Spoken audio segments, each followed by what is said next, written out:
sais que beaucoup d'actions sont faites. Il y a la force commune dont vous avez parlé, mais c'est ce processus de dialogue doctrinal afin de désintoxiquer un peu tous ces jeunes qui sont endoctrinés, alors qu'au fond, on parle de la religion, mais ces terroristes-là ne sont pas des religieux en tant que tels.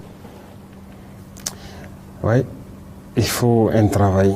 Mais nous essayons nous-mêmes de communiquer beaucoup sur ça, pour que les jeunes comprennent. Et quand nous montrons même les images de certaines opérations et tout, c'est pour que les jeunes comprennent qu'il n'y a pas d'avenir.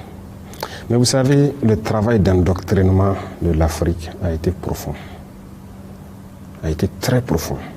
Quoi qu'on dise, il y a plein de jeunes qui rejoignent ces mouvements terroristes-là au nom de la religion.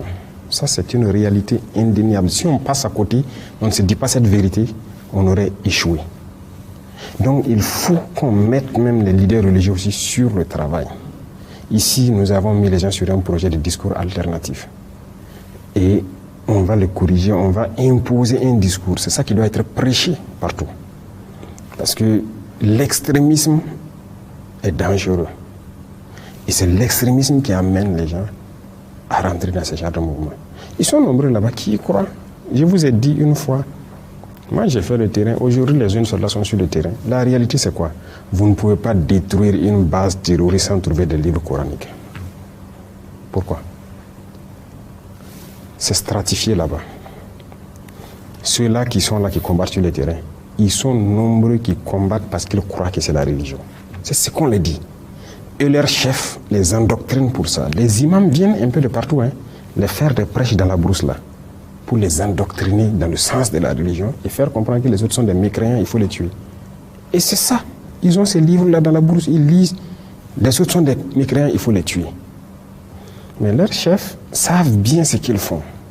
Et ils sont bien couchés, bien lotis. Très souvent même, ce sont des gens qui font tout ce qui est contraire à ce que la religion même dit. Vous allez les trouver en matière d'adultère, ce sont les champions.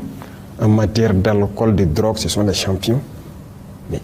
Et leur travail, c'est politique. Ils savent ce qu'ils font parce qu'ils sont tenus par les impérialistes pour détruire nos nations. Et ils sont bien lotis. Leurs enfants, leurs familles sont bien gardés quelque part. Mais ils vont endoctriner ces idiots que j'appelle là, sur le terrain, là, ceux qui tiennent les armes là. Et ils croient vraiment que c'est la religion. Voilà pourquoi nous devons développer des mécanismes pour que les gens puissent prêcher à tout bout de champ, pour faire comprendre que ça, ce n'est pas la religion. Et ça, c'est impératif. Je suis d'accord avec vous. C'est en cours. Il faut qu'on ait un document unique et que partout, on puisse prêcher la même chose. Peut-être que ça va aider certains qui sont convaincus de cette chose-là, de freiner et de ne plus aller vers ça. Parce que même dans nos villes, c'est pas rare de croiser des jeunes qui trouvent que vous n'êtes pas un croyant, vous êtes un mécréant. Et tellement il vous méprise, il a même envie de vous tuer. Et il se dit dans sa tête que s'il vous tue même, il part au paradis. Des gens comme ça, ils sont prêts à prendre les armes, tuer soi-disant des mécréants. Mais il a été endoctriné. Donc c'est le travail inverse qu'il faut qu'on fasse. Donc en tout cas, nous, on est en train de travailler là-dessus pour avoir un document. Et chaque fois que les gens doivent prendre la parole, prêcher et tout, ils doivent pouvoir prêcher pour désarticuler un peu leur discours. Et là, je pense que ça peut faire aussi une avancée dans le recrutement dans le groupe terroriste.